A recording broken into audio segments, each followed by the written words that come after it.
Yo no tengo mucho fundamento, pero por mí que si la posición que yo tengo llegara a 120,000, me sentiría muy bien. Pues es que justamente es el tema, Mike y Flaco. No hay fundamento. O sea, tú decías, si ves los fundamentales, ¿cuáles fundamentales? Si lo comparas contra el oro, puta, ¿por qué lo voy a comparar contra el oro? ¿Por qué no lo comparamos contra las tarjetas Panini, no? Si cada Bitcoin es una tarjeta Panini, debería de valer. Te estás inventando una métrica, Flaco. O sea, aquí quedamos que íbamos a decir cosas con seriedad y ya andas aquí soltando pura cosa de al aire. ¿Cuál fundamental? No hay fundamental en Bitcoin. Ahí está el fundamental. Es justamente el tema. Bitcoin son los tulipanes y Bitcoin es como toda sarta de tonterías que hemos visto en muchos lugares. Puede valer lo que quieras que valga. Yo creo que Bitcoin no hemos visto los máximos. Yo creo que Bitcoin a final del año andamos en 100,000. Creo que lo que dice Alan tiene razón. Puede llegar a 250, sí. Puede llegar a 1,000,000, sí. Y luego se va a meter un madrazo en donde toda la gente va a decir, me siento de este 2%. A mí lo que me gustó es que el que insultó a la gente esta vez fuiste tú. Porque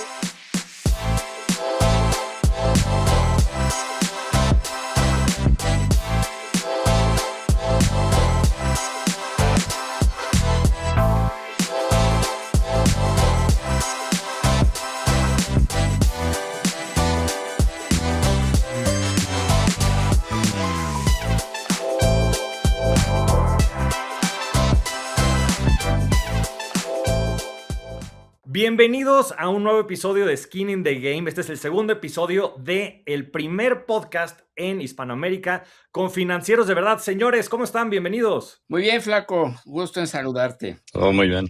acá de vuelta. Hola a todos. Buenísimo, Hola. buenísimo. Pues la verdad es que yo estoy feliz y me gustaría que compartan también un poquito su experiencia en esta última semana. A mí me encantó. Yo de miércoles a jueves de la semana pasada no pude dormir. Bueno, y decirle a toda la audiencia que estos programas casi los grabamos en vivo. Los grabamos siempre un día antes. Ahorita estamos en miércoles 13 de mayo. Va a salir mañana. Pero yo no pude dormir. El miércoles a jueves estaba emocionadísimo con lo que pudiera pasar y explotó más de 15,000 reproducciones en todas las plataformas de audio en una sola semana. Para un primer episodio, pues es un debut extraordinario. Agradecer a la gente que nos escucha, pero sobre todo los comentarios, Team Combe, Team Mike, ya andaban ahí tirándole cebollazos al Combe, al otro. Hoy Alan, tenemos un tema para él, vamos a también explotar su mente. ¿Cómo lo recibieron ustedes? Yo a todo dar, fuera de que polarizado hubo, por ahí hay un güey que me llama socialista resentido, no sé qué me dijo, y no soy socialista, soy capitalista, trabajaba yo en Goldman Sachs, yo llevaba Goldman Sachs, banca de inversión aquí en México, o sea que es difícil encontrar algo más capitalista, pero sí creo que podemos tener un capitalismo más consciente donde no tenemos que partirle la madre a todos ni salir a patear gente en la calle para sentirnos que somos capitalistas y que andamos jugando el juego, pero estuvo divertido y todos los que dijeron Team Combe, muchas gracias. Y por último, por ahí había un güey que decía, saquen al Combe que me cayó mal. Güey, esto no es Big Brother, cabrón. Esto no es la casa de los famosos. Vete a ver la tele en la casa de los famosos aquí. Todavía no me pueden sacar en 10 o 20 capítulos si quieren me sacan, pero no hay votación de saquen al Combe. O sea que todavía no lleguemos a eso, porfa. Que le apague su YouTube. No, Combe, pues es que la verdad, Combe, creaste mucha polémica y yo creo que pues es muy saludable porque pues es un punto de vista que todo el mundo debe conocer. Yo te felicito porque mucha gente sí decía Team Combe, Team Combe. A mí no me gustó que alguien te dijo el señor de los madrazos. O sea, digo, está bien como un apodo así nada más para un comentario, pero no creo que sea la fama que te quieres ganar, Combe. Yo creo que más bien es el señor que sabe refutar las tesis interesantes, ¿no? Sí, yo estoy muy contento, muy agradecido. Sobre todo hemos aprendido mucho. Y digo, para nosotros es un ejercicio también de reorganizar nuestras ideas y aprender a comunicarlas de forma pues, más clara, ¿no? Y yo creo que, nuevamente, Combe hizo una buena chamba de pues, hablar sobre temas que pues, son importantes. Y entonces vamos a hacer eso, vamos a seguir haciendo eso, hablando de temas que para gente son muy básicos, ¿no? Y hablando de temas que para gente son demasiado sofisticados, pero el chiste es que pongamos a todos en el mismo nivel y que todos puedan ser los siguientes hosts ¿no? Exactamente, y creo que haciendo eco a lo que dices, Alan, y para entrarle ya a los temas, para mí lo más relevante es eso, poder poner ahí afuera estas conversaciones que eran privadas y estos debates. A veces así pasa en las sobremesas, estamos platicando y tenemos ideas que son distintas y se debaten y se discuten, y tenemos al Contreras, por eso siempre invitamos a Combe, y tenemos a los distintos arquetipos dentro de estas conversaciones, y el chiste es traer esa sobremesa a la gente allá afuera y poderles comunicar esto, porque pues hay una epidemia allá afuera de desinformación, hay una epidemia allá afuera de influencers, que son comunicólogos, que está muy bien que comuniquen temas básicos y demás, pero que de repente también, pues es una irresponsabilidad, ¿no? Hablar de temas tan difíciles, tan complejos, sin tener tal vez esa experiencia. Y lo que podemos reunir aquí es poder poner esa experiencia allá afuera y, como dice Allen, también divertirnos y aprender. Hay muchas cosas que no sabremos y otras muchas cosas que iremos descubriendo en el camino. Pero hoy traemos temas locales, lo cual me entusiasma muchísimo, controversiales y también muy polarizantes. Y el primero que quiero poner allá afuera fue de un análisis que me encontré la semana pasada sobre el tipo de cambio peso dólar. Y en los últimos 10 años, en 2016, cotizaba en 17.24 peso dólar. Hoy, 10 años después, 2026, cotiza 17.24 peso dólar. Mismo periodo, misma paridad, la depreciación nominal la misma, los rendimientos no fueron iguales. Si hubieran cualquiera de ustedes invertido $100 hipotéticamente en CETES, el equivalente les hubiera dejado $210, que es un rendimiento de 110% en el periodo, contra el mismo instrumento en Treasury Bills, el equivalente de CETES en el gobierno americano, que les hubiera dado un total de $125 con un rendimiento cercano al 25%, 4 veces más rendimiento pesos que en dólares. Querido Combe, el mundo se está volviendo loco. ¿Qué está pasando? Debacle del dólar, superpeso. ¿Cuál es tu óptica? Creo que estamos viendo dos efectos. La primera es que el peso no tiene nada que ver con cómo está la situación en México. O sea, no es de que estamos atrayendo una inversión que es una locura. Esto no estamos hablando de un booming moment en México. Ya vimos el primer trimestre, tuvimos caída más que un avance. Las inversiones están por los suelos. Entonces, desafortunadamente, la moneda se puede apreciar porque está entrando muchísima inversión extranjera. Este no es el caso de México. En México creo que tenemos dos efectos. El primer efecto que tenemos, que ni siquiera nos ayuda, pero es el mantener las tasas en niveles tan altos, con un spread de tasa real tan alto como mantuvimos en México. Primero nos puso un freno en la inflación. Nosotros principalmente nos dedicamos a prestar a desarrolladores inmobiliarios. Cuando mantuvieron la TIE en 11.25, quebraron a todos los desarrolladores. ¿Qué desarrollador te puede aguantar TIE más 11, de 11 más 5 puntos al 15%? No lo gana ni el capital. Y aquí creo que sí, uno de los problemas es que el gobierno tomó en su momento una bandera de un proxy de cómo iba la economía, cómo estaba el tipo de cambio, y eso nos partió la cara. O sea, mantener este tipo de tasas en los 10, 11% me parece que no es lo saludable, no es lo bueno. Al revés, en todo caso en México nos favorecería un tipo de cambio más barato, por llamarlo de cierta manera, te ayuda para todo. Somos un país de remesas, ayudaría, porque entonces te entran más pesos comparados con dólares. Somos un país que necesita inversión, también volverlo más atractivo. Somos un país de turistas, también volverlo competitivamente más barato también te ayuda. Creo que por donde lo veas nos ayuda un tipo de cambio más barato. Ojalá estuviera en 21, 22 el tipo de cambio en vez de los 17. Al único que favorece, y aquí no van a decir socialista porque sí he viajado, pero es a los que van a Estados Unidos de compras y los que van a Europa. Fuera de eso, es difícil pensar un tipo de cambio tan fuerte. No ayuda a exportaciones, no ayuda en prácticamente absolutamente nada. Y el segundo efecto, fuera de esta bandera que tomó el gobierno del proxy del tipo de cambio como el estado de cómo estaba México, el segundo efecto tiene que ver con que el peso es una de las monedas más líquidas de mercados emergentes. Entonces, cuando los traders quieren tomar posiciones para apostar en contra o en pro de mercados emergentes y del dólar, muchas veces estas canastas es como si fuera un ETF, tienen mucho peso, y entonces al ser tan líquida,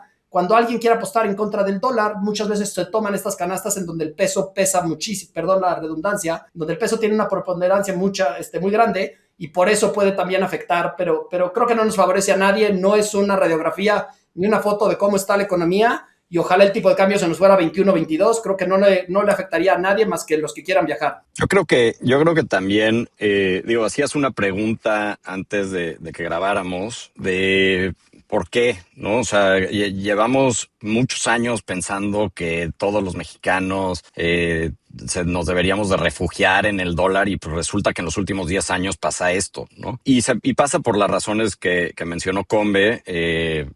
Hay una cosa que se llama el carry trade, a la que hizo alusión, que significa la diferencia en las tasas de un país versus el otro, ¿no? Entonces, ¿qué significa eso? Si tengo la capacidad de tomar un préstamo, por decir, en dólares de 3%, convertir esos dólares a pesos e invertirlos a 8%, gano ese diferencial de 5%, ¿no?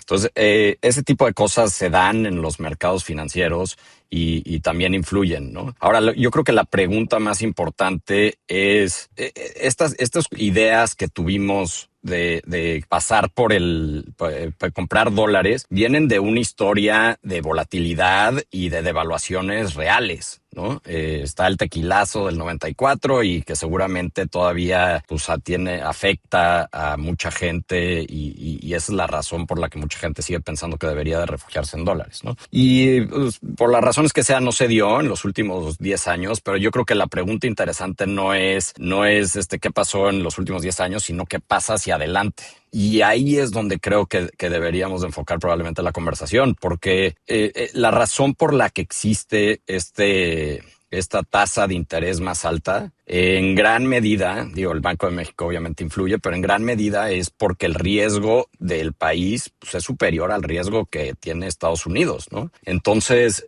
¿por qué? Porque pues México es un país donde hay un poquito más de inestabilidad política, el país está financiado por remesas, y también está financiado por una compañía petrolera que lleva 100 años quebrada, ¿no? Hay una serie de situaciones que hacen que el riesgo de invertir en México se requiera un mayor rendimiento. Para mí, yo pensar en comprar un CETE me parece algo casi ridículo, ¿no? Porque para mí cash es cash, ¿no? Entonces yo prefiero ahorrarme ese diferencial en la tasa, ¿no? Y tener dólares, ¿no? ¿Y cómo compenso ese rendimiento más bajo? Pues con inversiones que tienen un potencial de crecimiento más alto. Entonces yo creo que va por ahí y creo que deberíamos de enfocar la conversación en qué pasa hacia adelante. Y creo que Combe habló de muchos temas muy importantes, ¿no? O sea, ¿qué implicaciones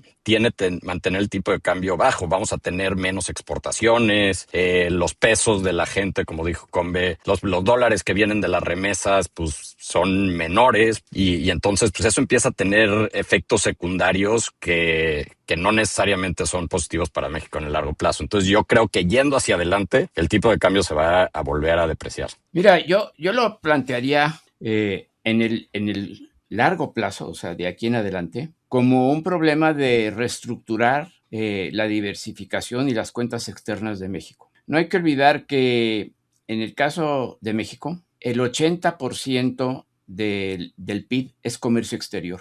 Esto ha ido subiendo, son el 80%, y de ese 80%, estoy cerrando un poco los números, pero estamos en el ballpark, y de ese 80% es exportaciones a Estados Unidos. Entonces, somos muy vulnerables al dólar porque tenemos una estructura productiva y tenemos una estructura del sector industrial muy pegada al dólar. La economía de México no es una economía latinoamericana típica, es una economía que está muy ceñida a la industria de Estados Unidos. Nos hemos integrado gradualmente a la industria norteamericana y esto pues de alguna manera nos limita las opciones en cuanto a desdolarizar o en cuanto a tener más control sobre las reservas que tenemos. También hay que entender que México es, a diferencia de América Latina, una de las economías grandes más abiertas.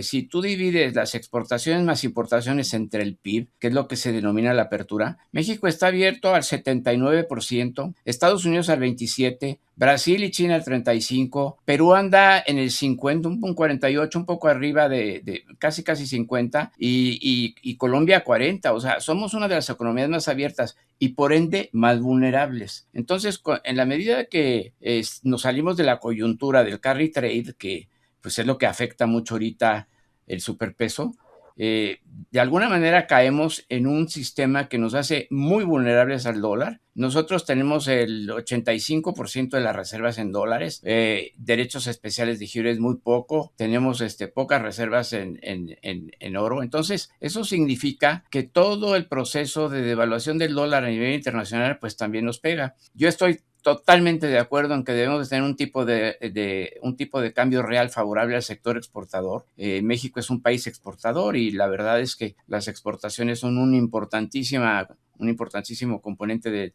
del PIB. Y si no diversificamos y si no vamos a otros mercados, pues vamos a tener siempre la amenaza pendiente de problemas comerciales, problemas financieros con Estados Unidos. Y ahora que se ha desatado toda esta serie de herramientas y de instrumentos para la guerra económica, pues vamos a estar muy apretados. Entonces, es muy importante a largo plazo salirnos de la órbita del dólar. No lo vamos a poder lograr en gran medida, tenemos poca capacidad de maniobra, pero se había iniciado hace unos 15, 20 años un proceso de diversificación de la estructura de nuestra balanza de pagos y el comercio exterior y pues por confort, por estar en la zona de seguridad, no hemos logrado diversificar y atenuar un poco, mitigar la vulnerabilidad que tenemos respecto al dólar. Yo creo que pasan dos cosas y una de ellas es quién sale beneficiado de un tipo de cambio peso-dólar bajo. Y creo que ahí la respuesta, como bien decían muchos de ustedes, pues no son varios de los agentes racionales y económicos en el país. No es ni el sector exportador, que es gran parte también del Producto Interno Bruto, no es el sector financiero, no son los desarrolladores amigos de Combe, de casas, sino son, o más bien es, el gobierno federal.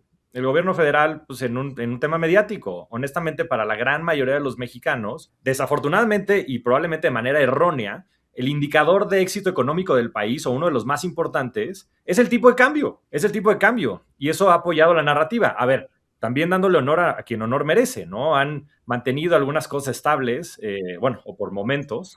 En cuanto al déficit fiscal y demás, habían tenido bastante prudencia hasta años recientes. Pero bueno, pues es la máquina electoral, ¿no? Y es algo que típicamente sucede. Entonces, claramente hay ganadores también de esto, porque si no, pues no estaría sucediendo lo que está sucediendo. Ahora, el otro gran tema que inclusive es más importante que ese, es el del dólar mismo. Y ahí es donde creo que está el problema, porque el dólar de manera estructural está siendo devaluado con un debasement muy agresivo, que es parte de la estrategia de Estados Unidos. Esto no es coincidencia, no es que a Estados Unidos le vaya mal con que esto suceda, sino Estados Unidos está utilizando ya el dólar que está básicamente esparcido por todo el mundo, porque vivimos en un mundo dolarizado, como bien lo mencionas, querido Mike, en el cual, pues si ellos devalúan su moneda de manera acelerada, están exportando esa inflación al mundo y le están cobrando ese impuesto no nada más a los americanos, sino a todas las personas que vivimos con productos y con economías dolarizadas, como es el caso de México. Muy interesante porque en 2021, cuando se dio todo este pico de inflación fuertísimo, 2021-22, pues México tuvo hasta cierta prudencia en materia fiscal y monetaria de no dar estímulos y una serie de cosas. Y aún así nos pasó arrastrando toda la inflación, pues claro, porque mucha de nuestra economía está dolarizada. Y entonces Estados Unidos está utilizando esa dolarización que hay a nivel global para poder entonces cobrarle estos impuestos a todas las personas que vivimos con economías dolarizadas. ¿Y por qué no lo harían si de esa manera van a financiar el crecimiento del país?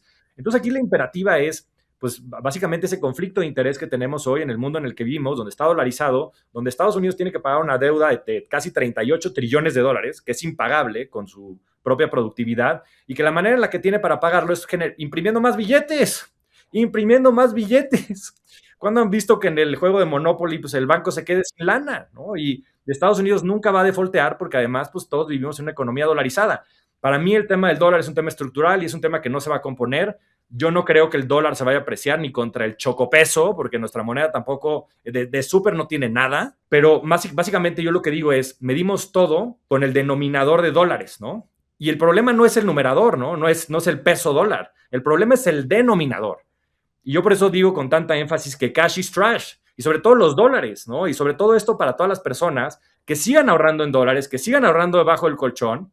Ya me estoy poniendo medio combe aquí, pero también a todas esas personas que sigan haciendo esas estupideces de seguir ahorrando en efectivo abajo del colchón y en dólares, pues cambiemos el chip, porque lo que funcionaba en 1990, y sí, muchos de los traumas que menciona Alan son reales y la gente perdió su patrimonio con la devaluación del 94, una serie de cosas, y esos traumas son intergeneracionales, pero necesitamos empezar a cambiar ese mindset, porque la manera de invertir en 1990 y la manera de invertir en 2026 es muy distinta, y estos mecanismos existen, y el gobierno de Estados Unidos está devaluando la moneda para financiarse, y nos tenemos que dar cuenta de eso, y tenemos que abrir los ojos. Me gustaría que cada uno de ustedes diga, ¿dónde ven el tipo de cambio finales de año 2026? ¿Y dónde lo ven 2030? Iba a decir 2036, pero vámonos más cortos. 2026 y 2030. Tipo de cambio puntual. Mira, Flaco, yo nada más tengo un comentario a lo que dices, que yo no sé qué tan voluntario sea esto por parte de Estados Unidos. O sea, la realidad es que el debasement y la desdolarización ha sido algo que ya rebasó las intenciones de Estados Unidos. Desde que le congelaron y después se apropiaron de las reservas de los rusos y atacaron el Banco Central de Rusia, y así como han atacado el Banco Central de Irán y todo, resulta que hubo una pérdida de confianza muy grande en el dólar y por eso vino de alguna manera el rally del oro. Por eso las reservas internacionales, que en 1970 eran 90% en dólares, en el año 2000 bajaron a 70%, y ahorita andan a niveles de 55, pero llegó a bajar hasta 44, la componente de reservas internacionales. Pues eso te habla muy bien de desconfianza en el dólar como activo de reserva. Y ahora que le pegan con Irán a los petrodólares y que hay una serie de actividades muy fuertes de reclamo del uso de los swaps por parte de los países del Golfo, de los swaps en dólares con la reserva americana, pues estamos viendo también que el petrodólar está desapareciendo de la escena y está siendo sustituido por acuerdos ahora para pagar en renminbis o para pagar en rublos los intercambios de energía. Entonces, el Tesoro, por lo general, el Tesoro tenía una estrategia del dólar fuerte. Ahorita ya no la han podido sostener, no por voluntad, sino yo creo que se las ha salido. Yo veo el peso en el consenso entre 19 y 20, 50 a fin de año. Yo creo que la balanza de pagos no es un problema, la demanda y oferta de dólares está bien abastecida. Mientras no hagamos errores en el manejo de las tasas de interés y no tengamos algún problema con el TEMEC, aparentemente vamos a terminar pues con un tipo de cambio un poquito más abajo, pero todavía en el rango. Yo ahí, y para que no se nos vaya la gente, porque estuvimos todos de acuerdo en el primer tema y si no vamos a aburrir un poco a toda la gente, que todo sí, estoy de acuerdo, como Carruselito. Aquí, Mike, yo creo que esto sí es planeado. Yo aquí estoy más de acuerdo con el Flaco. Esto sí es una estrategia. El mejor proxy para saber qué pasa con el tipo de cambio con el dólar es la medición de la M2. El M2 es un indicador monetario donde te dice prácticamente liquidez. Entonces, ¿cuánto es el circulante más los depósitos de corto plazo de un país? En Estados Unidos pasaron de los números que me acuerdo, pero están bastante, los leí hace poco, son de 12 trillones, como a 22 trillones los últimos 10 años, es casi 80%, y esto va 1 a 1. Ahí sí es el juego del Monopoly. Si lo inundas de repente con el doble de base monetaria, pues vale todo la mitad. Tenemos que dividirnos lo que está entre todo y todo vale la mitad. Entonces, yo creo que sí es planeado, sí es una estrategia y solamente lo vamos a ver más grande. Yo creo que aquí la estrategia más fuerte que estamos viendo en el mediano y del largo plazo es la inteligencia artificial, la robotización, las automatizaciones. Es súper deflacionario. De hecho, hay una gráfica que siempre circula por ahí por internet en donde ves cómo el precio de una televisión, el precio de una computadora, el precio de todo lo que tiene que ver con hardware y con productos ha caído en 80 y 90% en los últimos 30 años en términos reales. ¿Qué es lo que ha subido? Todo donde interviene el gobierno. Entonces, educación, servicios financieros, servicios de salud, todo eso, una inflación bestial, todo lo regulado. Todo lo que tiene que ver con hardware, donde hay tecnología, hiperdeflacionario, 70, 80% de caída en los precios en términos reales. Eso va a seguir. Hacia adelante yo creo que la robotización, automatización, costo de la energía más barato, va a hacer que todo sea deflacionario. Y el gobierno no puede un ambiente deflacionario porque de repente deberías muchísimo más y quiebras al país. La única salida es imprimir más. Ha subido en 78% la base monetaria de Estados Unidos los últimos 10 años. Yo creo que va a volver a duplicarse los siguientes 10 años. El dólar va a seguir débil porque no tienen otra salida y porque va a tener que llegar a algún tipo de Universal Basic Income. Al final yo creo que el tipo de cambio, dado que Estados Unidos tienen más maniobra, son más ágiles en este manejo del dólar, de cómo lo pueden depreciar, van a ser agresivos con la tasa del tipo de cambio, como ahorita digo, con la tasa de referencia de la Fed, como ahorita lo están haciendo. En peso no vamos a bajar más la tasa, sigue habiendo un spread impresionante. Yo creo que el carry trade sigue. finales de este año siga en estos niveles, desafortunadamente en 17 y medio, 18, y en 10 años sí nos vamos a meter un madrazo. Para el 2030, 2035, el 2030 me gustaría el 30-30. Realmente sí, pero yo tengo una observación ahí. En Estados Unidos no hay una política monetaria monolítica y en la mayoría de los casos está todavía bien controlada con una Reserva Federal autónoma. A pesar de que el Ejecutivo ha querido bajar las tasas de interés, ya ha habido una presión muy fuerte de Trump contra Powell y ahora contra Walsh. Lo van a acorralar para ver que baje las tasas. La Reserva Federal no las ha bajado. Si las bajara, pues entonces todavía debilitarían más al dólar, pero no la han bajado porque hay gente muy importante en el sector financiero de Estados Unidos que piensa que un dólar débil no beneficia la estrategia y la política de Estados Unidos. A nivel geopolítico no les conviene. Entonces, una cosa es lo que quiere el Ejecutivo y lo dice y lo plantea y lo erosiona con aranceles y con otro tipo de instrumentos, pero no necesariamente las tasas de interés reflejan esa voluntad de tener un dólar débil. Pero más o menos, porque en Estados Unidos, sí. O sea, tú traes tan apretado como puede estar, ¿no? O sea, en Estados Unidos traes ahorita tasas que están en el 3.50, tasas nominales, inflaciones 3 y cachito, traes prácticamente 50 basis points de spread real. En México traemos más de 2 puntos. Entonces, sí traes una política monetaria increíblemente más agresiva que la que traemos en México y por eso yo creo que el tipo de cambio debe de seguir, el carry trade sigue y sí tienes un banco central, creo que mucho más agresivo y que no trae este doble discurso en donde están tratando de defender también el tipo de cambio. Y sí, yo estoy de acuerdo. Yo creo que van a seguir, o sea, esta impresión de dinero va a seguir. Y digo, yo creo que sí que Trump haya dicho eso, yo creo que es evidencia clara, ¿no? Y digo, Powell se va, el chairman de la Reserva Federal se va ahorita el 15 de mayo y entra una persona nueva que probablemente es más afín a las ideas de Trump. Y lo que pasa es que en la medida en la que haya un dólar más barato, pues la gente empieza a comprar otras cosas, ¿no? Y empieza a comprar oro, y empieza a comprar casas, y empieza a comprar acciones, y pues eso, para un presidente como Trump que le importan mucho esas cosas, pues eso sube los precios de todo eso. Y no solo es la Reserva Federal, o sea, hay otros mecanismos a través de los cuales se imprimen más dinero. Por ejemplo, el Tesoro, la Secretaría del Tesoro de Estados Unidos, tiene sus propios mecanismos para inyectarle liquidez al sistema, que básicamente es imprimir dinero, ¿no? Por ejemplo, una de esas formas que lo han hecho en los últimos meses es ponerse a comprar unas cosas que se llaman mortgage-backed securities, que son unos instrumentos financieros relacionados con las hipotecas en Estados Unidos. El Tesoro se puede poner a comprar esos activos de tal forma que la tasa de la hipoteca que paga toda esta gente, que es un porcentaje muy alto de la gente de Estados Unidos, baje, ¿no? Y eso que hace que si antes pagabas $2,000 por tu hipoteca, te bajan la tasa porque el gobierno está comprando todos estos instrumentos financieros. Básicamente lo que están haciendo es que te bajan la tasa. Ahora pagas $1,300. Entonces ahora tienes $700 de dinero adicional todos los meses que sirve mucho.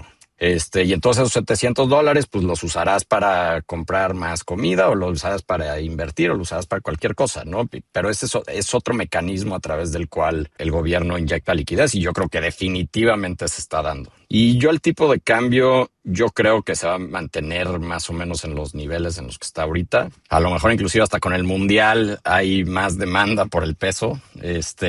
Pero yo creo que va a estar en los 18.50 y 2030 sí creo que nos va a empezar a alcanzar las realidades del país y vamos a estar en 21, 22 por ahí. En la medida que crezca, ¿no? Porque creciendo al 1.2%, no estás realmente importando a full. Estás bajando mucho la componente de importaciones, que en mucho es producto intermedio. Entonces, si la economía sigue sin crecer, pues no tienes esa presión, ¿no? O sea, no la vas a tener. En el momento en que empiezan a subir las exportaciones, las importaciones, ahí sí se empieza a apretar la brecha de divisas, ¿no? Yo complementando eso que dices, Mike, ahí yo creo que hay componentes que son inclusive más importantes a veces que los económicos. Sé que lo que digo va a sonar brutal, pero nuevamente, o sea, yo creo que el propósito de esta administración en México es mantener la narrativa, y dentro de esa narrativa el tipo de cambio es importante. Y entonces yo creo que los indicadores económicos, si prevalece esta administración, esta ideología política, van a pasar a segundo término. Y si para 2030 y 35 y demás seguimos con esta administración, seguramente van a seguir cuidando el tipo de cambio porque es parte de la narrativa. Entonces, me voy a poner contreras, como bien dice el Combe, y yo creo que a finales de año estamos en 16.50, señores, y yo creo que en 2030 estamos en los mismos niveles que estamos ahorita, entre 18 y 20 pesos. Por todo lo que estoy diciendo, y más allá de la razón, yo creo que hay unas fuerzas políticas y en el caso de Estados Unidos unas fuerzas estructurales que van a hacer que prevalezca este tipo de cambio. Pero bueno, vamos a entrar al siguiente tema. El siguiente tema tiene que ver también con México y tiene que ver con la estrategia de inteligencia artificial del país. ¿Somos espectadores o somos estrategas? ¿Qué opinan? Yo creo que ahorita somos espectadores y creo que eso debería de cambiar de manera importante. Ahora, no creo que va a haber debería de haber una estrategia de crear modelos y hacer cosas que simplemente no podemos hacer, no tenemos las capacidades de hacer. Pero creo que hay oportunidades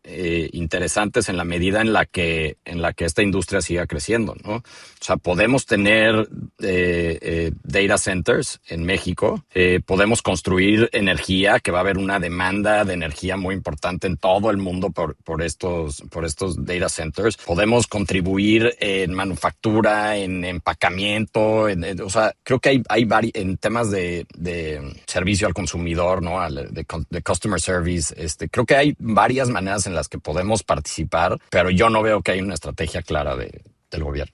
Yo creo que tenemos que hacer un esfuerzo en ese sentido muy importante. A ver, si vemos la cadena de semiconductores, inteligencia artificial, México sí tiene nichos en donde se puede potenciar mucho la economía mexicana y de hecho, pues yo he estado trabajando mucho en la parte de semiconductores de ATP, lo que es empaquetamiento, pruebas y montaje, en donde hay una gran oportunidad, pero ya en los planes de crecimiento de la industria, pues está claramente contemplado el de los chips legados, que el 90% están en Asia, el 85-80% en China. Son los chips mayores a 28 nanómetros que se usan en tu lavadora, en tu coche, en tu tostador. Y eso México es el indicado para hacerlo porque no se fabrican en Estados Unidos. El otro, desde luego, es el ensamble y montaje tradicional, porque el avanzado, donde Taiwan Semiconductor ya está haciendo los empaques, es muy, muy intensivo en capital y muy intensivo en conocimiento. Si sigues en la cadena y contemplas legados y eso, pues te irías a centros de datos y te deberías de ir también a modelos. Yo creo que podemos hacer un esfuerzo y no sé por qué no se ha hecho, porque ven, China, acaban de sacar el Kimi K2.6. Es un modelo que casi ya llega a las especificaciones de los grandes de los laboratorios americanos, ¿no? O sea, trae un 92% ya de eficiencia, se ha hecho con destilación, es un modelo chino, pero es baratísimo. Y lo hacen abierto. Entonces México podría utilizar destilación de modelos como el Kimi y sacar aquí pues cosas interesantes ya elaborando agentes, ¿no? Porque tenemos un buen equipo de diseño en México, en Jalisco, toda la división de Intel de diseño. Hay muchos laboratorios de diseño en Jalisco que podríamos aprovechar, pero vamos muy lentos. Yo aquí lo que pediría es velocidad porque llevamos 4 años en el bla y no se materializa nada. Y si nos perdemos la oportunidad de insertarnos en la nueva ola de Arizona y Texas de chips de un alto nodo de 3, 2 nanómetros y no agarramos el empaque, va a pasar lo que ya empezó a pasar, que los mandan de Arizona a Asia para que los empaquen y los monten. Eso pues va contra la seguridad el objetivo de seguridad nacional de Estados Unidos, pero eventualmente, pues eso va a caer en México, quieran o no quieran. Entonces más vale que empecemos a agilizar las cosas. Nuestro cálculo en Southlight es que con un fondo de $1,000 millones, 1,500, te apoderas de 9.5% de ese mercado. Y el total addressable market es infinito, en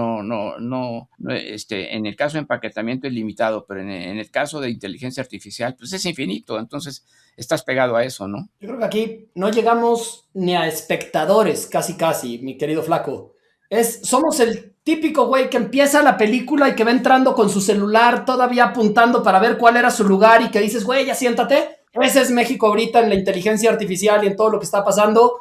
Es el de siéntese, señora. Ese somos, ya empezó la película, vamos tardísimo. No veo que no vamos a tener LLMs, no vamos a tener de los semiconductores. Digo, Mike, tú le sabes infinitamente más, has estado estudiando muchísimo. Yo creo que nos vamos a quedar con los que son de arriba de los 22 a los 90, que se utilizan muchísimo más para lo que tiene que ver con autos, con médico, con todo lo que tiene que ver con electrodomésticos. Son los de menos valor agregado, es donde menos automatización hay. Los que están de punta de lanza necesitas 20 billones. ¿Quién va a venir a meterle 20 billones a México donde no hay una estrategia de energía, donde te van a cortar, no hay agua, te va a parar un pueblo? Ve lo que le hicieron. Ni chela quisimos producir en el norte del país porque dijeron que los íbamos a dejar sin agua. Entonces, si no producimos chela, imagínate ahora si les vas a quitar el agua para unos semiconductores. Entonces, yo creo que la oportunidad no está en estas cosas. Yo creo que este tren, desafortunadamente, me encantaría ser más patriota y créanme que aquí soy el más pro México. Ahora no me vayan a decir que soy antinacionalista, pero no hay esa oportunidad. No tenemos esa oportunidad de jugar en estas ligas de los 20 billones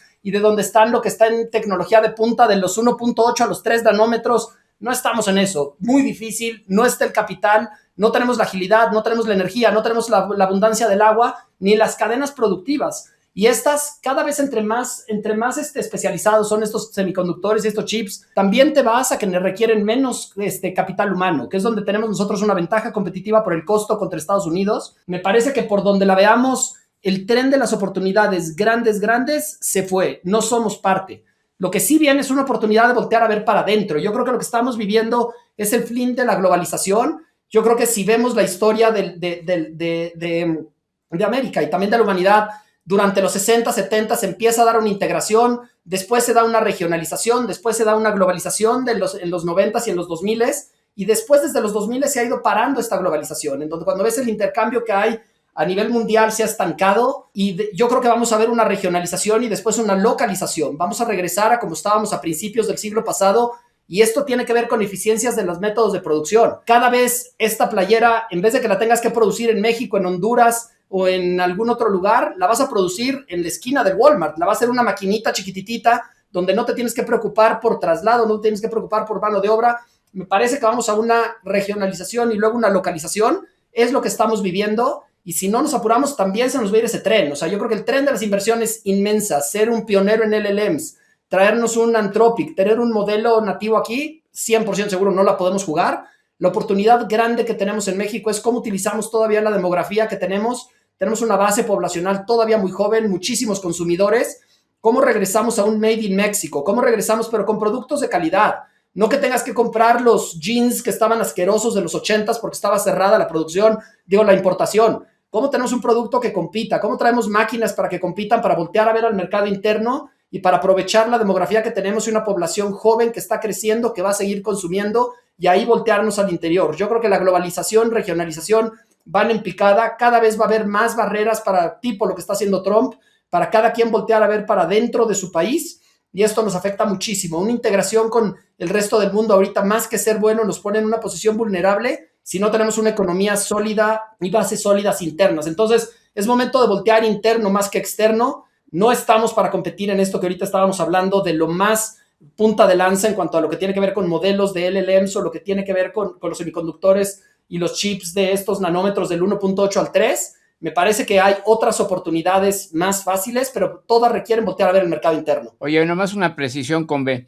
No, México no va a hacer chips, plantas de 20 billones. Esas son las que están haciendo en Estados Unidos. México, la oportunidad es en ensamble. Es decir, un ejemplo, Foxconn arma el iPhone. O sea, es una operación de ensamble, montaje, de pruebas de los chips que hace Taiwan Semiconductors, Broadcom, Qualcomm, de los chips que hace Samsung de memoria. O sea, es un ensamble. Eso, el 90% está en Asia. Es una operación de bajo valor agregado o más bajo. Y la razón por la cual la haces en México se llama backstage manufacturing o manufactura de atrás. La razón por la cual la podrías hacer en México es que en Estados Unidos es muy caro. No tienen el recurso de mano de obra calificada abundante que se necesita para esto, y no son plantas, sí se necesita electricidad y agua, pero no al nivel de las que hacen chips o de los centros de datos. Es agua recirculada, y un parque industrial con 6 plantas son plantas de 600 millones de dólares, 500, no de 20 billones. Y estas plantas, que serían evidentemente financiadas o fondeadas con capital americano y con un poco de capital mexicano en todo caso, estas plantas solo requieren en un parque industrial 120 megawatts, no son de gigawatts, son 120 megawatts para manejar 6 o 7 plantas por parque industrial. Nada más. Ese es el nicho, ¿no? O sea, no es chips. Oye, Mike, y hablando del tema, yo he aprendido muchísimo de ti en este proceso, con todo este tema del ensamble, empaquetamiento. ¿Cuál es la oportunidad tangible desde el punto de vista de los retornos de inversión? Porque también es algo de lo que has estado explorando y has estado analizando con mucha más profundidad. Y tal vez cuál sería el ask, ¿no? O sea, yo creo que también mucho de esto tiene que ver con cuál sería el ask para el gobierno federal. O sea, si pudiéramos nosotros tener una varita mágica y decirles, oigan, señores, y no es para el gobierno federal, porque también está la iniciativa privada, ¿no? O sea, muchas veces queremos, ¿no?, de manera muy paternalista pensar que el Estado nos resuelva todo, pero también esta pregunta va para el sector privado, ¿no? Y ahora también sé que tú, Alan, has estado viendo algunos proyectos de data centers de cientos, miles de millones de dólares que también se proyecta se puedan construir en México. Entonces, a ustedes dos en lo particular, o sea, y digo, a Combe también te participo, mi querido Combe, ¿cuál es el ask para el sector privado y para el sector público? Increíble, pero el ask no es que den subsidios, ¿eh? No es que den subsidios. El ask para el sector público es, ¿sabes qué? Canaliza algún dinero privado, ayuda a canalizar dinero de las Afores, porque por cada dólar que pongan las Afores, hay capital alineado y listo para venir en Estados Unidos al 4 o 5 por 1. Tú podrás armar fondos donde mezclas el negocio inmobiliario en parques industriales para garantizar el agua y la electricidad, y tú haces un negocio de real estate que va a ser premium porque las rentas son más caras en estas plantas, y puedes hacer un 13% ahí, y si le metes un 5 o 10% de equity minoritario a las plantas de ensamble, turbocargas ese rendimiento a 20%. Te cuesta 1,500 millones de dólares hacerte del 9 al 11% del mercado, y si te va bien, pues le sigues. Ya hay, por cierto, un sector importante de ATP en México, Skyworks, Infineon, Intel. O sea, no es que sea nuevo esto, ya hay plantas importantes en Baja California, hay plantas importantes en Nuevo León, en varios lados, ¿no? Yo creo que tienes que empezar por, específicamente si quieres hacer un data center, yo creo que tienes que empezar por la energía, ¿no? O sea, ayúdale a la gente que está tratando de hacer proyectos energéticos. Yo tengo amigos que están metidos en ese sector en México y cuesta trabajo, ¿no? Hay muchas trabas todo el tiempo. Los reguladores piden cosas que no son razonables. Entonces, tiene que haber esas ganas de ayudar, de incentivar, de tratar de que entre dinero, que no sea dinero del gobierno, pero en vez de poner trabas y de estar haciendo cosas que probablemente no son muy, muy legales en muchos casos, que traten de incentivar que haya más inversión y que venga capital de Estados Unidos y que las Afores participen y que los aforados participen también de esta subida para que se puedan crear proyectos energéticos que después en la medida en la que haya proyectos energéticos y haya oportunidades para crear los data centers y luego pues incentivar a la gente a que use estos modelos, ¿no? O sea, yo creo que también hay una oportunidad muy, muy importante para el sector privado que sea más eficiente, utilice estos modelos para hacer a México más competitivo. Combe, ¿alguna closing remark o...? No, no, nada, yo creo que concuerdo con lo que dicen, yo creo que nos va a caer algo, o sea, nos tiene que caer algo de esta oleada. Necesitamos data centers, los data centers van a caer aquí por un par de cosas. Una es la latencia, donde quieres estar cerca de tu consumo, tanto Netflix, el trasladar los datos tiene costo, entonces entre más pegado estés a tu consumo, te ayuda. Y lo segundo, que esto es lo que sí el gobierno lo está impulsando, simplemente es una lástima que terminemos con data centers simplemente por una imposición del gobierno, pero bajo esta bandera de la soberanía, en donde muchas cosas prefieren que se queden los data centers, que no se vayan a otro lugar, como para temas de seguridad nacional, que todo lo del gobierno tiene que estar aquí, y eso crea una industria grandísima. Pero hay otras cosas que realmente sí nos deberían de poner a competir para ver quién es el que es más eficiente, como pudiera ser lo que tiene que ver con datos de salud o de otras cosas, o bancos. Todo eso está regulado para que mediante la soberanía tenga que residir estos datos en México. Entonces, sin duda nos van a caer, va a seguir creciendo. Creo que es marginal lo que nos va a caer. Nunca vamos a estar haciendo el procesamiento o difícilmente el principal procesamiento de un Anthropic o de un OpenAI se va a estar realizando en México. Ahí sí yo creo que ellos van a estar dispuestos a que la latencia se siga haciendo en otros lugares en donde la energía es infinitamente más barata que lo que puede haber en México. Me parece que va a seguir creciendo. Sin duda hay oportunidades de inversión, como estaban diciendo ahorita Alan y Miguel, simplemente siguen encontrando los nichos, dónde se benefician más de esta latencia y esta soberanía, que por regulación lo vamos a tener, y sin duda ahí sí puede haber oportunidades para que sigan creciendo tanto data centers como las fábricas. Lo que dice Alan es muy importante, no es dinero del gobierno, no se está pidiendo que hagan una erogación presupuestaria para armar data centers o para armar plantas de ATP o de circuitos o de chips legados, ¿no? Esto lo que sí necesita es capital mexicano semilla, porque si México no invierte y no te la juegas, no tienes skin in the game, no va a venir el capital de fuera, sobre todo americano, no va a venir. Pero yo te aseguro, yo he hecho consultas con fondos importantes en Estados Unidos que dicen, oye, si tú me anclas un fondo con dinero de las Afores, que es dinero privado, con 250, yo en 3 semanas puedo levantar 1,500 millones de dólares para estos nichos dedicados, ¿no?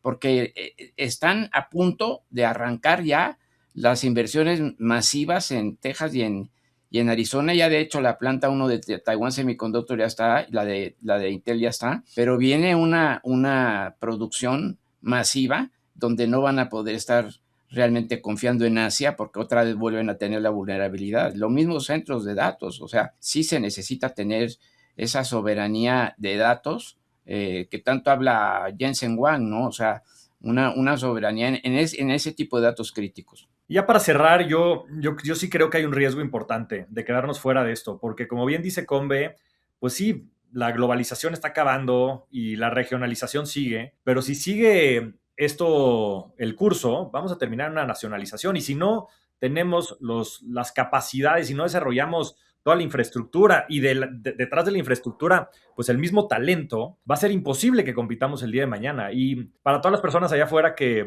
nos estén escuchando, si es que pueden ayudar, apoyar también en estas iniciativas, porque lo que más queremos es que México avance y que este hermoso país que tenemos pueda seguir el curso que puede tener en un futuro, pues también ayúdenos a pensar qué podemos hacer. También es nuestra intención poder aportar nuestro granito de arena, y tal vez se me ocurría inclusive, pues Combe tiene algo de fondeo que pudiéramos utilizar para temas de real estate, en fin, Alan también tiene inversionistas que pueden ser importantes y también proveedores que pudieran ayudar a esto. Mi querido Mike, yo creo que en esta materia tú sin duda es quien tienes el liderazgo, has tenido muchísimas conversaciones bilaterales, conoces muy bien a las personas tanto de los sectores públicos como privados y a los grandes fondos de inversión también en Estados Unidos. Entonces, pues es una iniciativa que tal vez nos podemos llevar más allá de las cámaras para poder ver también cómo podemos resolver estos problemas o por lo menos apoyar estos grandes problemas que tenemos en el país y poderlos impulsar.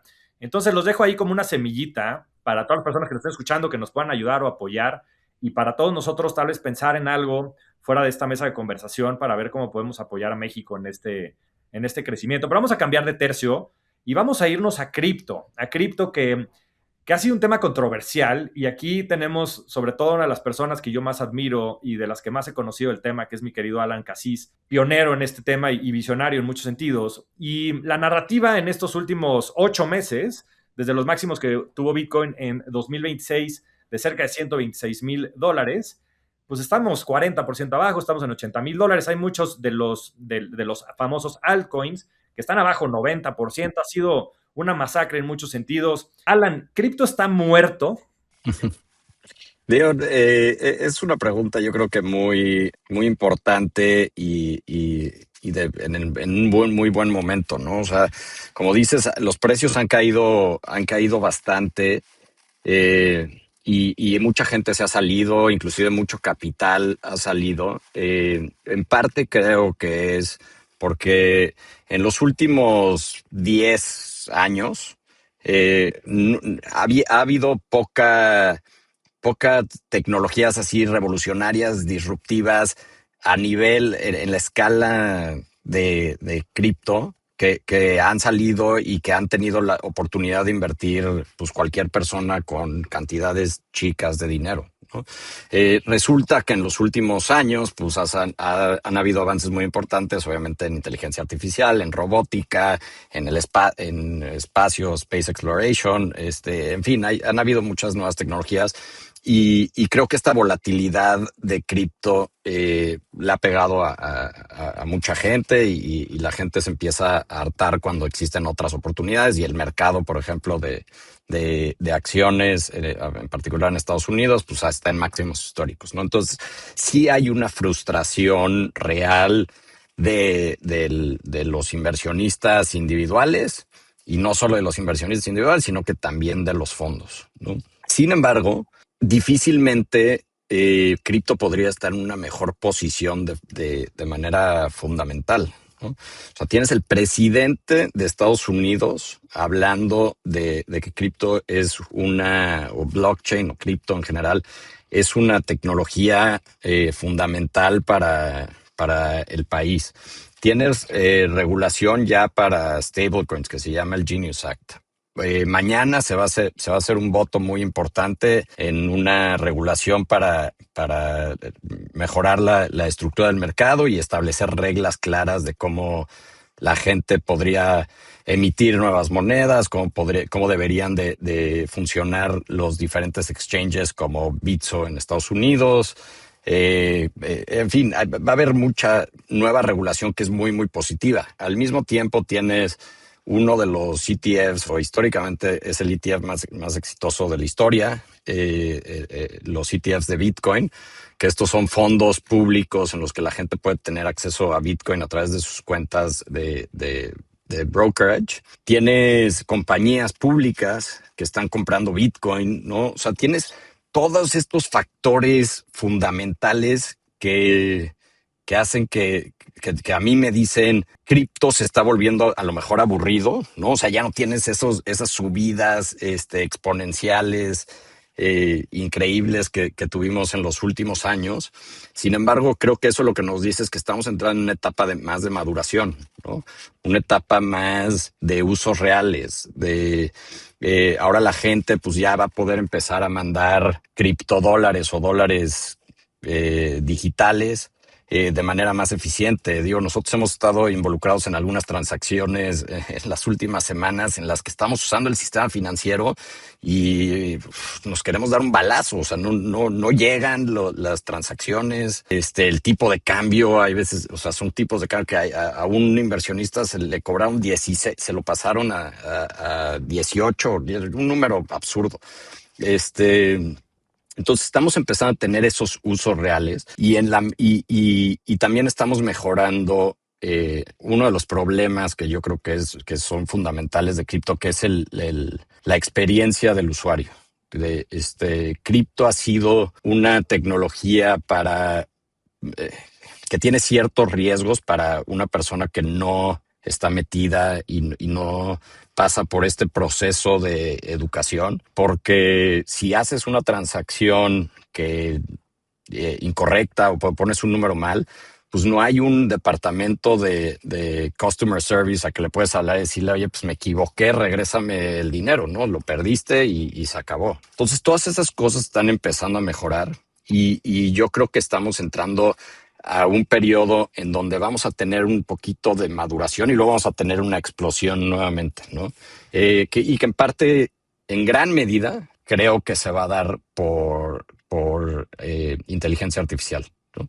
Creo que todos estos agentes van a empezar a requerir movimiento de dinero, porque pues un agente hoy en día no se puede meter a tu cuenta de banco y hacer un SPAY, ¿no? Yo creo que vamos a empezar a tener esa migración del sistema financiero tradicional a blockchain, ¿no? Y digo, lo estamos viendo con el New York Stock Exchange haciendo inversiones en cripto. Estamos viendo compañías empezando a listar sus propias acciones en plataformas de cripto. Y eso va a seguir, ¿no? Digo, tienes al chairman de la SEC, de la Comisión Nacional Bancaria de Valores de Estados Unidos, que básicamente está diciendo todos los mercados financieros en Estados Unidos se van a mover a blockchain rails, ¿no? Entonces, en la medida en la que eso suceda y a eso le metes los agentes, ¿no? Que pueden mover valor de manera automatizada, yo creo que va a haber una explosión de valor en cripto, pero nos va a tomar un poquito más de tiempo. Yo acá, Alan es obviamente el experto, es el que más sabe de este tema y de los que más saben de todo México, entonces concuerdo con él, desafortunadamente concuerdo con él y no le puedo soltar alguna cosa para armar la polémica, pero la única cosa que sí, Alan, me parece que el problema que tiene cripto es que también se ha vuelto un casino y la mayoría de la gente está viendo cuál es el siguiente shitcoin para cómo gano 10 veces y no saben ni qué están comprando, ¿no? Y nada más están buscando cuál es la siguiente Doge. Vi que Musk tuiteó de Doge. Puta, vamos a comprar. Ya gané 15 veces en Doge. Entonces, güey, vete a jugar la ruleta. Métete a jugar en otra parte y ya con eso está. Digo, sé que está más divertido decir porque aparte puede sonar semi-sofisticado el güey que está tratando de comprar estos shitcoins y decir gané 10 veces porque lo puede platicar en sus amigos, ¿no? Que si va y dice aposté en la ruleta y gané 40 veces mi dinero, le van a decir eres un imbécil, vas a perder todo eventualmente. Entonces, te da para conversación, pero creo que también es peligroso y por eso hay que matizarlo para que la gente sepa cómo se puede utilizar. A mí, por lo menos mentalmente, a mí me gusta pensar de cripto en 3 diferentes maneras y a ver si tú concuerdas conmigo. Me parece que está los que son como el storage, que más se están volviendo una religión, que es el Bitcoin. Digo, estoy quitando el Layer 2, ahorita estoy poniendo nada más Bitcoin como un Layer 1, pero no sirve de nada, ¿no? A lo mejor sirve para que medio pagues y listo, pero pues es una religión. ¿Bitcoin puede estar en $1 millón? Sí. ¿Puede estar en 1,000? Sí. Las religiones pueden tener 8 billones de personas, pues sí. ¿Puede la gente dejar de creer todos en cualquier? No voy a mencionar ninguna para que no me vayan a soltar madrazos, pero ¿puede la gente dejar de creer en todas las religiones en los siguientes 50 años? Pues sí, depende de si lo creen o no lo creen. Pero por eso yo creo que Bitcoin en ese sentido nunca le apostaría en contra, porque nunca voy a ir en contra de la creencia de las masas, pero tampoco nunca le apostaría a favor, porque también puede pasar de moda y no sirve prácticamente de ni madres, igual que el oro, ¿no? Después están las que a mí más me gustan, pero que también son muy volátiles, pero son todas las que tienen que ver con funcionalidad. Entonces, hablando de un Ethereum, hablando de un Tau o BitTensor, hablando de un Solana, en donde es como si te dijeran que vas a ser socio de Excel, ¿no? Y cada vez que alguien utilice Excel para hacer una transacción o para hacer un modelo, te van a pagar una regalía. Está de poca madre. Siempre y cuando sigan utilizando Excel. Si de repente sale Google Sheet y la gente empieza a usar Google Sheet, pues nadie te va a pagar entonces tu regalía y entonces empieza a haber una competencia por cuánto cuesta el estar utilizando Solana, que es muy barato, contra un Ethereum, que es mucho más caro, contra BitTensor, que lo están utilizando para inteligencia artificial. Entonces, va a depender de para qué se están utilizando, pero a mí me parece que son las más interesantes. Y luego están las más, déjame llamo aburrido, donde no puedes invertir tanto en ellas, sino que nada más son un storage de valor, pero son súper funcionales, en donde los stablecoins para todo lo que tiene que ver con remesas y para las transaccionabilidades que ahorita tú estabas diciendo. Entonces, transferir dinero, en vez de transferir a través de Space en Estados Unidos, si lo haces a través de cripto, estás construyendo unos rails de la noche a la mañana súper eficientes. En Estados Unidos mandar una transferencia es una pesadilla, no lo han construido, tienen un sistema que es completamente obsoleto y esto te pone un rail súper eficiente prácticamente inmediatamente en donde puedes estar haciéndolo a través de stablecoins.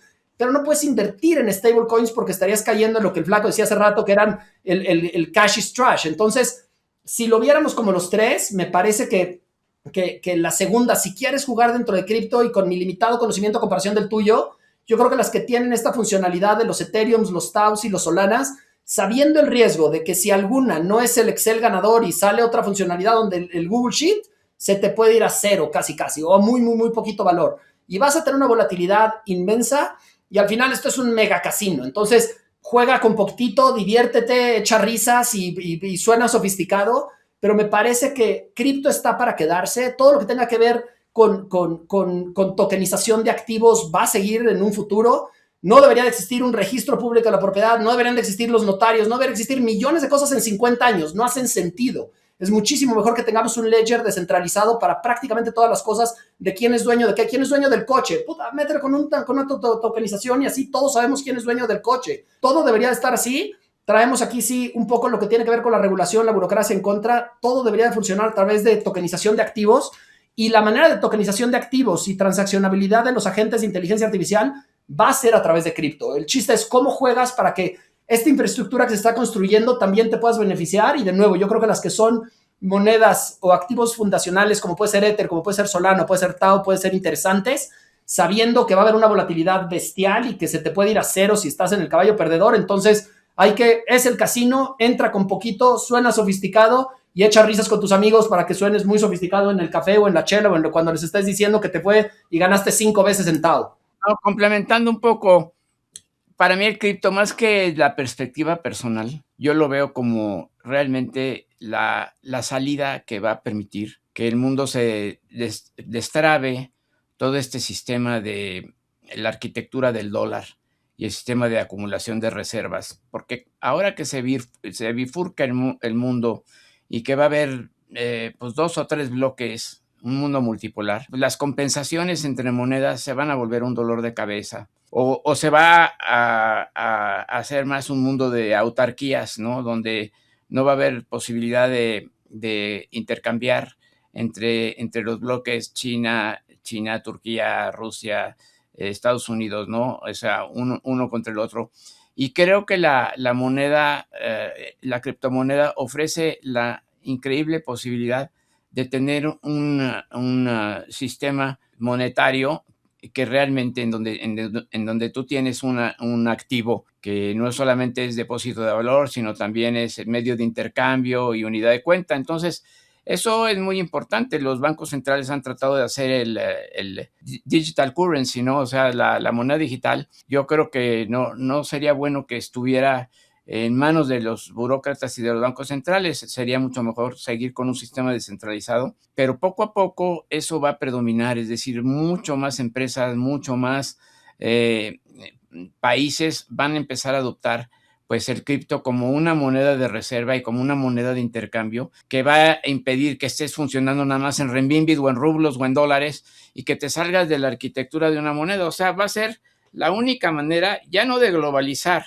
sino de permitir que en un mundo multipolar haya realmente comunicación monetaria. Incluso el stablecoin se vuelve mucho más una posibilidad, porque ahorita que Estados Unidos está atacando el Fondo Monetario Internacional y le van a terminar disminuyéndolo, y el sistema de Bretton Woods, del Banco Mundial, del BID y todo, pues va a tener que existir un activo de intercambio, ¿no? Y entonces yo lo veo desde ese punto de vista, independientemente de que yo en lo personal sí tengo una porción limitada de mi portafolio, pero lo veo más como decía Combe, como un activo especulativo, ¿no? O sea, lo veo más como si fuera una acción, ¿no? Yo creo que lo que dicen hace sentido. O sea, sí ha sido una industria muy volátil.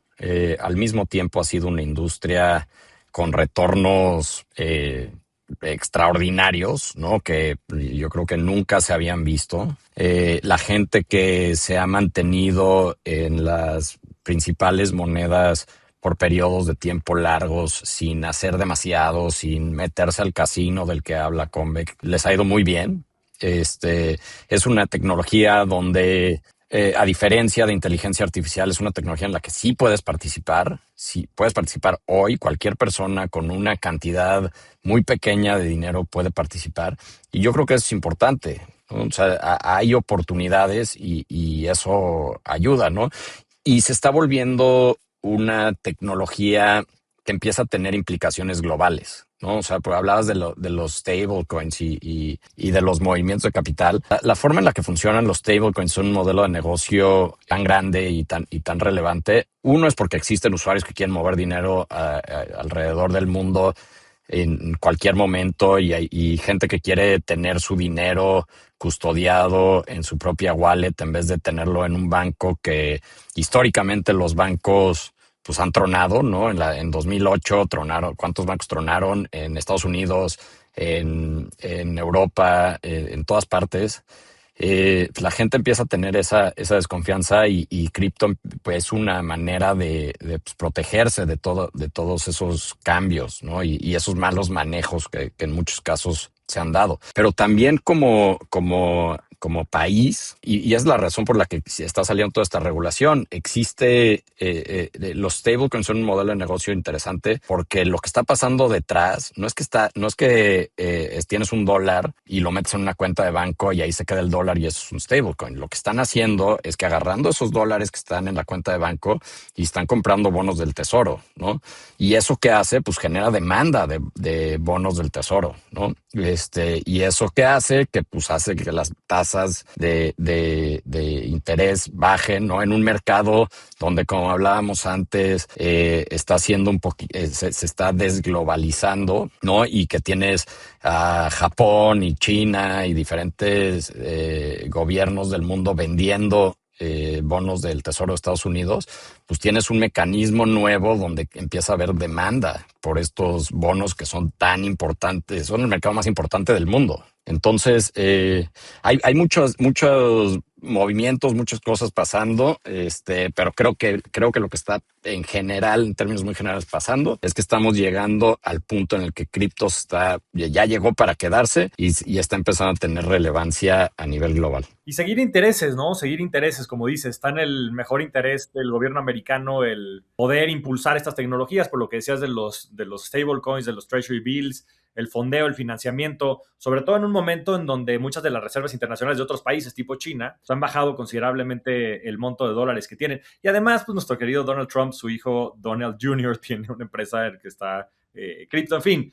Son incentivos, ¿no? Por ahí decía Charlie Munger, dime los incentivos y te diré el resultado. Entonces, pues bueno, pues es simplemente seguir ese tema. Ahora, yo estoy muy positivo y quiero platicar 3 temas por los cuales estoy muy positivo, sobre todo en el largo plazo. El primero es que, como bien dice Alan, yo creo que ha existido un de-risking muy importante. ¿Eso qué quiere decir? Que los fundamentales de este tipo de activos han subido, mejorado de manera considerable y el precio ha bajado. Es como si vieran ustedes una empresa que crece en ingresos, crece en utilidades, crece en márgenes y el precio nada más baja. Aquí mi querido Cometa, que por cierto todo el mundo comentó que trajéramos aquí al Cometa, también muchas de las semejanzas, inclusive en la voz entre nuestro querido Mike y nuestro querido Cometa, ya Me lo traemos plagia, invitado, pero... Cometa me plagia.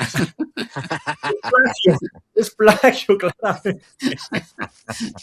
Aparte con gran sentido del humor los dos, que eso es lo que es increíble. Pero eso lo aprendí a él, ¿no? O sea, cuando ves estas gráficas en donde los fundamentales, las utilidades y demás, los márgenes, nada más suben y el precio nada más baja, es el momento idóneo, ¿no? Y bueno, nada de lo que digamos aquí es una recomendación de inversión, como verán en todos los disclaimers que tenemos por todos lados, en fin. Pero eso es increíble, porque entonces estamos entrando en un momento en donde creo que es mucho más positivo el retorno ajustado por riesgo. Es el primero. Después, en cuanto a Bitcoin, ¿no? Porque yo también lo separo en estas 2 grandes industrias, de alguna manera, 2 tipos de activos dentro de la parte de activos digitales. Está Bitcoin y después está todo lo demás. Digo, hay algunos copycats de Bitcoin, pero no creo que vayan a ser exitosos. La parte de Bitcoin, que es resguardo de valor, que también, pues sí, no tiene mucho valor per se, como dice Combi, tiene toda esta estrategia o cultura, ideología de lo que dice Yuval Noah Harari en el libro de Sapiens, ¿no? Si nadie cree en eso, pues digo, el dinero es lo mismo, ¿no? Si llegaran aliens o llegaran changos y le quieres cambiar un Bitcoin en $1 por su banana, te vas a recibir un golpe, no vas a recibir la banana. Pero bueno, habiendo dicho eso, hoy el oro vale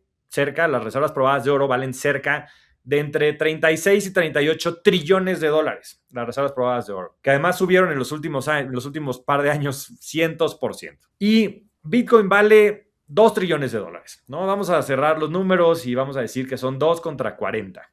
Vale 20 veces más el oro. Y yo creo que la propuesta de valor funcionalmente y todo de Bitcoin es muy competitiva contra el oro y superior en muchos casos. En la única que no es superior es en la historia del oro, ¿no? Y ese es el argumento de mucha de la gente que invierte en el oro. Tiene mejor branding porque tiene mejor historia. Pero tiene mejor historia también para la gente que es mayor y que es más grande y que necesita esa certeza. Ahora, la gente joven, a través de Robinhood y muchas de estas aplicaciones en Estados Unidos y a través de Bitso y Coinbase y demás, están comprando Bitcoin. Y cuando esas personas tomen el control y tengan el poder económico y tengan el poder político y tengan el poder social, pues eso va a cambiar.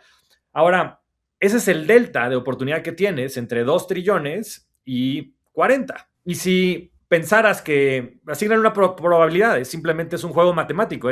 Si tú piensas que tiene un 10% de probabilidad de reemplazar al oro o piensas que tiene un 50% de probabilidad de reemplazar al oro, pues cálculo servilletero, 50% de probabilidad se puede ir o más bien, o que pueda tomar el 50% del mercado del oro, ¿no? Y pudiera llegar a valer 20 trillones de dólares, pues entonces multiplicaría por 10 el número, y de 80,000 pasaríamos a 800,000. Entonces es una tesis muy sencilla, para los que quieran creer en eso, pues es simplemente un tema de probabilidades. Ahora, por otro lado, está el tema de las demás plataformas, y yo creo que ahí es donde está la gran oportunidad, como bien mencionan muchos de ustedes, porque sí creo que hay un problema estructural, sobre todo en la infraestructura del sistema financiero y en general de los sistemas, que son muy ineficientes. Swift lo inventaron hace 70 años.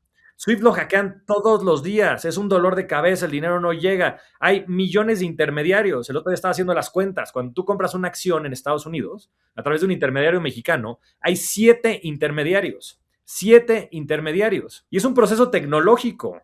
Hoy hay exchanges descentralizados en donde no hay intermediarios. Es un exchange que además es un protocolo, que no es una empresa. Entonces, esa desintermediación va a ser real y eso va a pasar. Hyperliquid, que es un exchange, que además tiene un token, en fin, y que puedes tú ser socio del exchange a través de los tokens por el modelo que tienen. Me encantó, por cierto, lo que decías, mi combe, de regalías. Qué buenas ideas después traes, ¿eh? Si es como si fueras dueño del Excel y te pagaran por el Excel. O sea, muy interesante, mi querido combe. Dentro de tu locura sí dices cosas sensatas. De vez en cuando.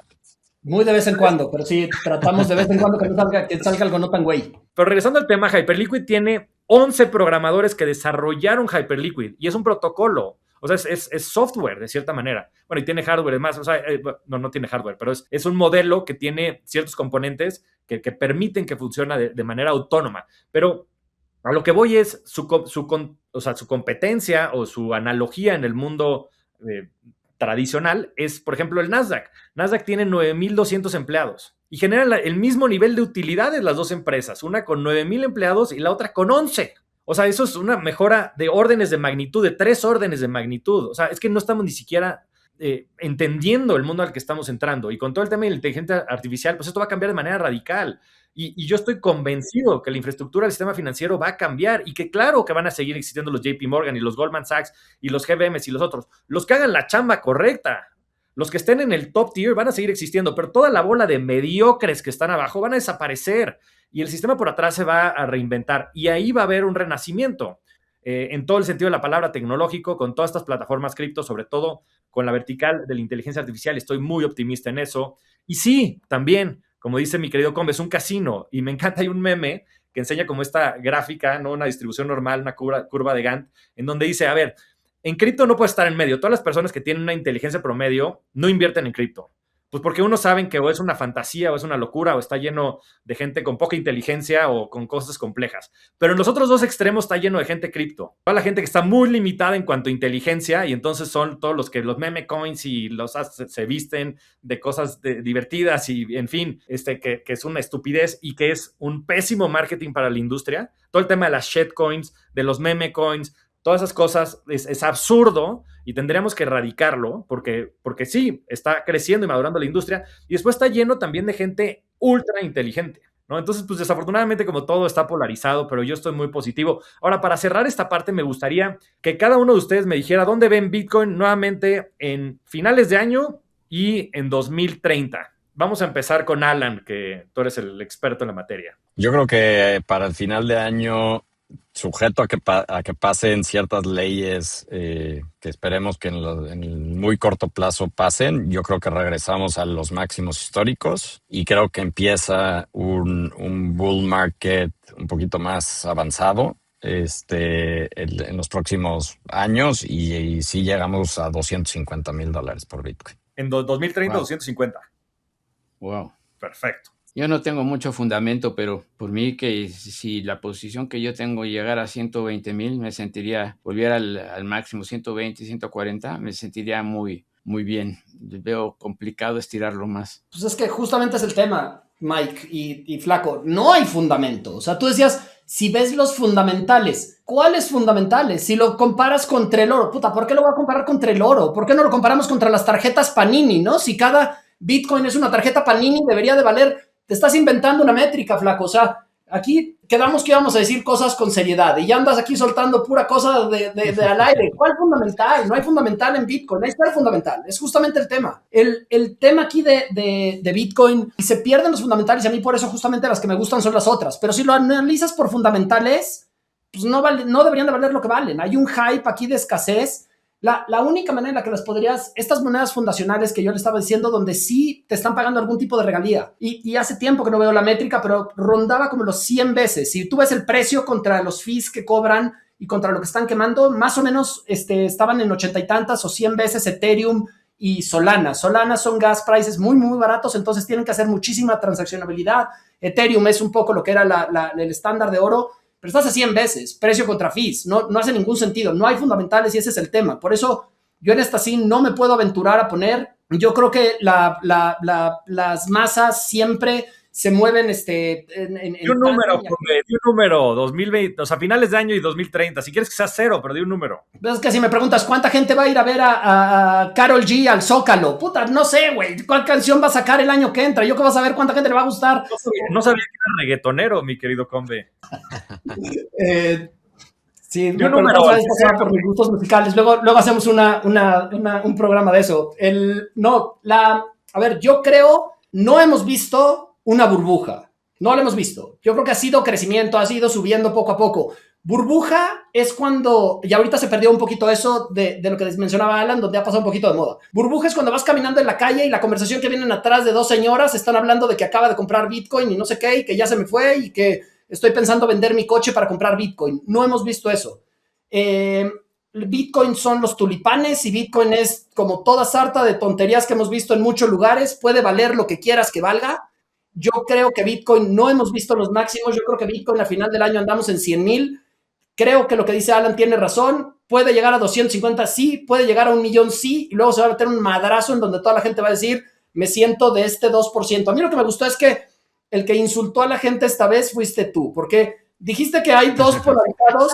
El 99.5% de la gente no entiende cómo funciona cripto. Entonces les dijiste tarados al 95% de la gente, entonces lo cual, qué bueno para que a ti se te avienten y no a mí, porque los genios y los que están empezando monedas y criptomonedas y todo eso, sí se hacen riquísimos y sí han sido extremadamente exitosos.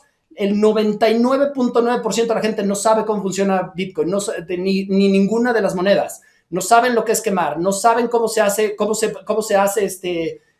un layer, no saben que es un layer 1, no saben que es un layer 2, es un casino.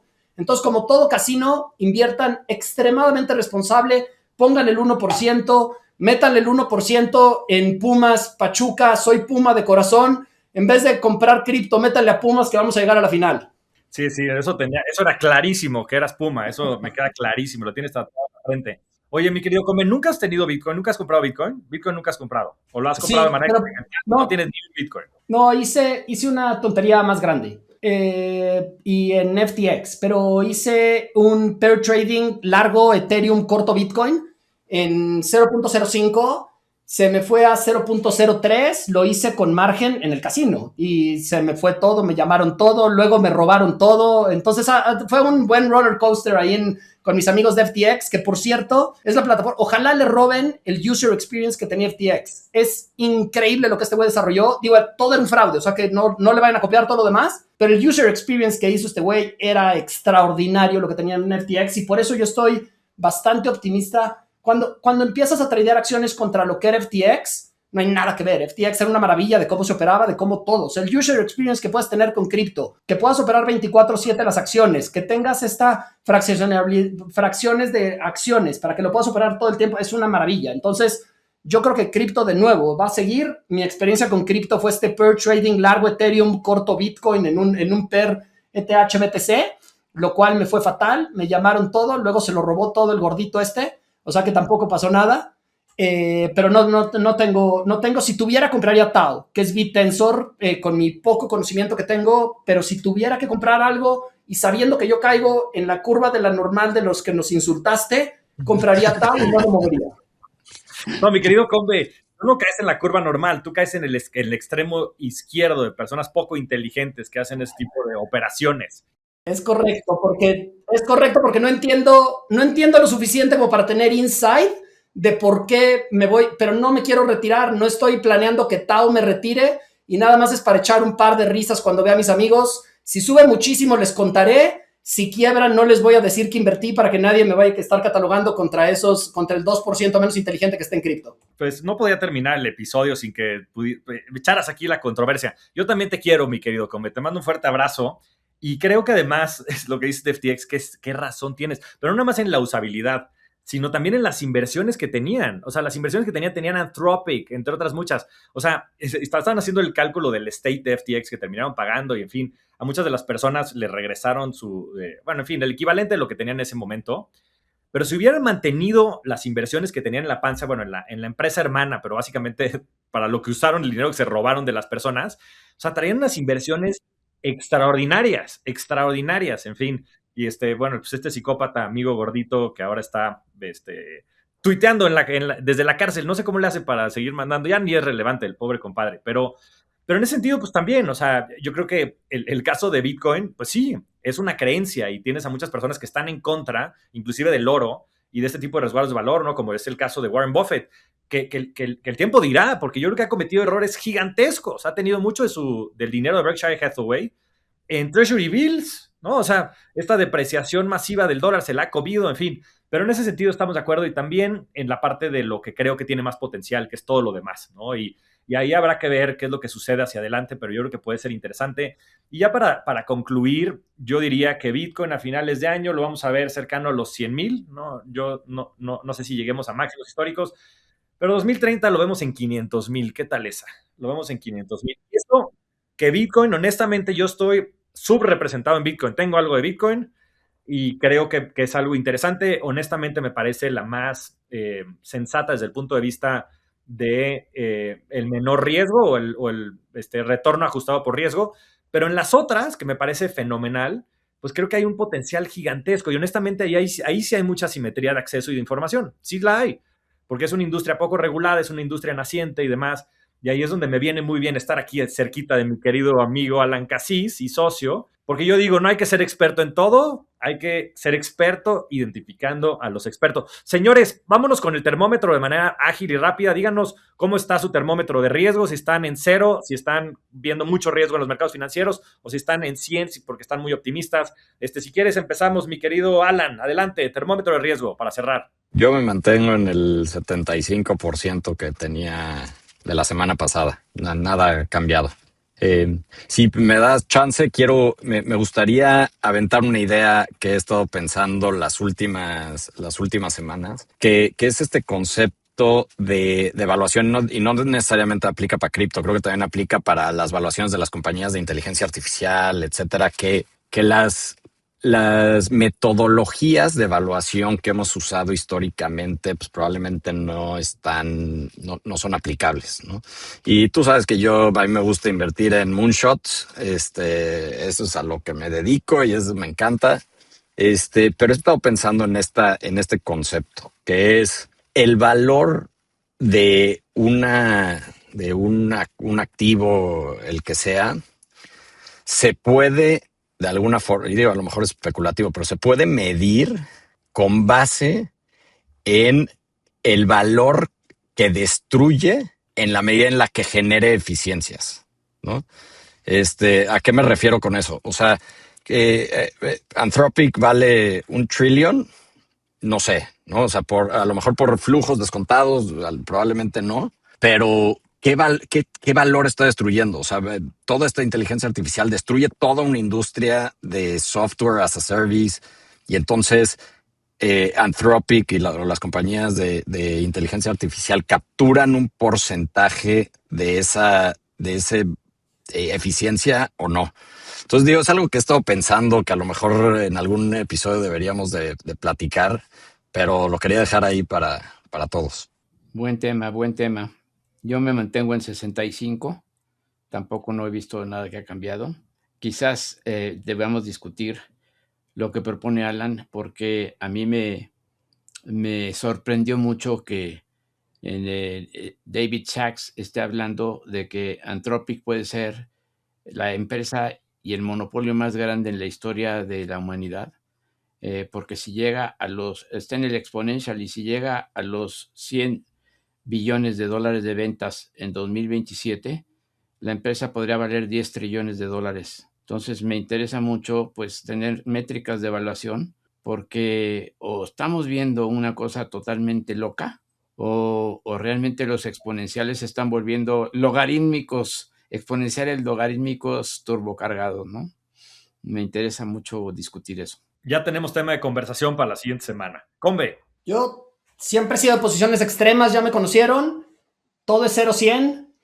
Entonces, siempre 0 en acciones individuales y todo en índices. Entonces, compren 0, no tengan nada en acciones individuales, compren ETFs, siempre de largo plazo, baja la bolsa, suba la bolsa, compras tu índice y pase lo que pase, estás comprando tu índice, cualquiera que tú selecciones.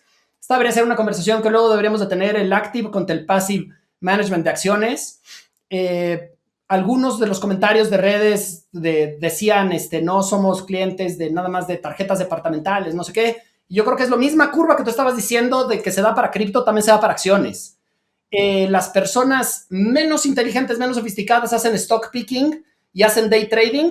Todas son los clientes de Robinhood. El 99% va a perder todo o va a estar por debajo de lo que tiene que ver con el S&P, simplemente por los costos de transaccionabilidad o los costos ocultos que hay atrás. El 0.1% son los de los hedge funds. Si no sabes dónde estás, lo más probable es que estés en Robinhood. Entonces, es mucho mejor comprar simplemente índices, pero esta es una conversación larga que luego podemos tener de todo de allocation de portafolio y todo lo que enseñó David Swanson y muchísima gente de cómo debes de hacer un portafolio activo de largo plazo. Por eso yo estaría 0 en acciones individuales, en los Max 7, 0. Invierte de nuevo, ahorra para tu departamento en un momento de inflación tan alta, y esa es la madriza que todo el mundo está esperando. Flaco, tú me dices cuándo la tenemos para los departamentos. Yo creo que hay mucha gente que se va a decepcionar de que no tuvimos esa plática el día de hoy, pero compra real estate en un ambiente tan inflacionario como lo que vamos a tener. Mínimo sé dueño de lo que tú tienes para vivir, para que puedas tú estar donde tú vives, y al revés, el tener una hipoteca, estás corto el peso de cierta manera en términos nominales. Entonces, estás corto el peso en términos nominales, largo en un activo real que se van a seguir apreciando con lo que estamos viendo de inflación. Entonces, yo ahorraría para mi departamento si no tengo primera casa. No ahorraría en departamentos después, en eso concuerdo contigo, pero mi casa donde vivo sí la tendría. Compren su casa, compren su departamento, compren índices de acciones de largo plazo y sobre todo hagan una introspección de si están en esta curva normal del lado izquierdo, del lado derecho, y si están del lado derecho, vuélvanse hedge fund managers, porfa. Pues entonces ahí está la conclusión del episodio. Saquen una hipoteca a 30 años, sean esclavos 30 años, all-in a Pumas contra Pachuca, Goya, y se acabó. Nada más, no hay nada más que hacer. No, mi querido Combe, estoy de acuerdo contigo. También coincido, el passive contra el active es una gran tema de conversación. A ver si lo llevamos para la siguiente semana. El otro, el de real estate contra acciones, vamos echándolos tú y yo, hacer un mano a mano, güey. Un mano a mano para que se ponga sabroso y que le metamos todo el picante del mundo que va a tener esa conversación. Pero yo sigo en un 50%. Esta semana se vieron cosas extrañas, ¿no? El tema de semiconductores, se voló la tapa, sigue todo explotando. Hay una gráfica bien interesante de cuánto pesa ya el sector de semiconductores dentro del Standard & Poor's 500, y ya es como el 20% casi. Y pues en el pico del .com llegó a niveles como del 15 y después se regresó. Creo que esta vez es distinto, pero bueno, otro de los tantos temas es si este es un tema cíclico o es un tema secular, todo este crecimiento del tema de inteligencia artificial, semiconductores y demás. Pero bueno, tendremos muchos de estos episodios. El 50% es lo que decía mi abuelita. Toma una postura. Mi abuelita decía, cuando no tengas ni idea de qué hacer, pon mitad y mitad y así no fallas. Estás aplicando la tarea de mi abuelita. Compra, vende, toma una postura, toma un lugar, toma riesgo. Aquí es skin in the game. Tú estás sin skin in the game, métele skin in the game. No, mira, estoy invertido, estoy 100% invertido. O sea, tengo muy poco efectivo y disponible porque esa es la manera en la que yo maximizo en mi momento de vida. Yo tengo ahorro disponible, de esa manera yo puedo seguir generando ingreso y tengo mi fondo de emergencias y demás. Pero yo soy un fiel creyente en el time in the market, no timing the market. Ahora, estoy viendo cosas que me preocupan, ¿no? Este tipo de subidas abruptas. AMD está arriba 150% en el último mes. Micron está arriba 200% en el último, en fin, o sea, está... Ahora, Micron y muchas de estas, ¿no? SK Hynix, Samsung, pues están cotizando a 7, 8 veces price earnings adelantadas. O sea, son momentos extraordinarios que creo que van a dar para una gran conversación. Entonces, en el largo plazo estoy muy optimista, en el corto plazo estoy un poquito más cauteloso, pero bueno, tendremos muy buenos temas de conversación y siempre les estaremos trayendo la información fresquita. Por eso aquí, desde mi querido hotel, estamos transmitiendo y les agradezco como siempre mucho a todos ustedes. Por favor, todos síganos en nuestras redes, en Skinning, en SITG.podcast, en Instagram, en YouTube, en Spotify. Compartan estos episodios, háganselos llegar a quienes quieran, a los que les quieran revolucionar la mente, a los seguidores de Pumas también y a los que deben su dinero en Electra también, amigos de Combe, que tengan Android, y bueno, a todas las personas que quieran, a gente también que nos pueda ayudar a impulsar este tipo de iniciativas. También nos gustaría que esto pueda inclusive traspasar las cámaras y que pueda llegar también a iniciativas que se puedan desarrollar y que podamos apoyar a México y que vamos a hacer en fin, un mejor mundo, una mejor humanidad y que la gente invierta mejor. En fin, señores, muchas gracias. Les mando a todos un fuerte abrazo. La información de este podcast no es una recomendación de inversión. Las opiniones expresadas son personales y no representan a las firmas o instituciones con las que los hosts mantienen relación profesional, ni constituye una asesoría de ningún tipo. Las decisiones basadas en este contenido son responsabilidad exclusiva del oyente.